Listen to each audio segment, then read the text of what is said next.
31 अक्टूबर 1984 को जब इंदिरा गांधी की हत्या हुई थी, उस वक्त राजीव गांधी पश्चिम बंगाल के दौरे पे थे। ये खबर मिलते ही वो तुरंत दिल्ली लौट आए थे। इंदिरा गांधी के निधन से पीएम पद खाली हो गया था, जिसको भरना बेहद जरूरी था। ऐसे में आनंद फानन में कांग्रेस की बैठक हुई और राजीव गांधी को सर्वसम्मति से दल का नेता चुन लिया गया। इसके बाद उन्हें पीएम पद की शपथ दिलाई गई। राजीव गांधी महज 40 वर्ष की उम्र में प्रधानमंत्री बन गए थे। इस लिहाज से वे सबसे कम उम्र के प्रधानमंत्री बने थे। उनका पीएम बनना कांग्रेस के ही कई नेताओं के लिए हैरानी से भरा था। इसकी वजह से उनका राजनीतिक में नया होना था। उन्हें कांग्रेस में आए हुए भी कुछ ही समय बीता था। 1900 गांधी में संजय गांधी की आकस्मिक मौत के बाद इंदिरा गांधी ही उनकी कमी को पूरा करने के लिए राजीव गांधी को राजनीति में लेकर आई थी। कांग्रेस का सदस्य बनने के बाद उन्हें पार्टी का महासचिव बनाया गया था।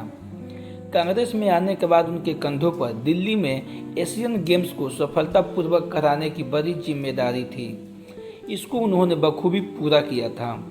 राजनीति में आने से पहले वो इंडियन एयरलाइंस में पायलट थे।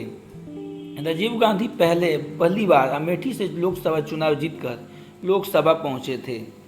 इंदिरा गांधी की हत्या के बाद जब देश में लोकसभा चुनाव हुआ तो कांग्रेस को लेकर आम जनता में सहानुभूति की लहर थी। इस चुनाव में राजीव गांधी के नेतृत्व वाली कांग्रेस को रिकॉर्ड सीटें हासिल की थी।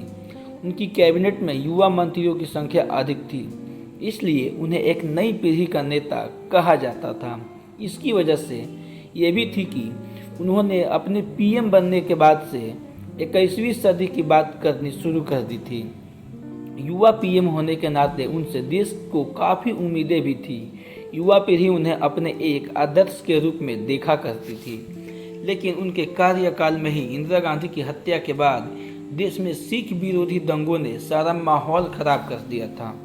उनके कार्यकाल के दौरान सिर्फ एक ही मसला नहीं था जिसकी वजह से उनकी छवि खराब हुई, बल्कि दिसंबर 1984 में जब हुआ भोपाल गैस कांड, शाहबानो मामला, 1987 में हुआ बोफोर्स दलाली के मामले से उनकी और पार्टी की छवि को काफ़ी नुकसान पहुंचा था।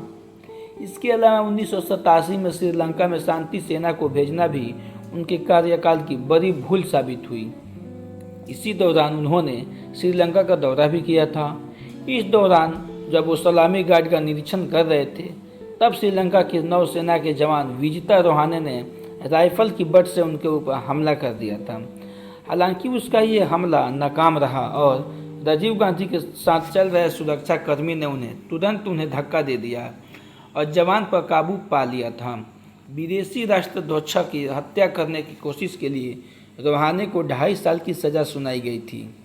उनके खिलाफ लगातार उठे कई मामले और नाकामयाबियों की बदौलत 1989 में पार्टी को करारी हार का सामना करना पड़ा था। चुनावों का प्रचार के दौरान 21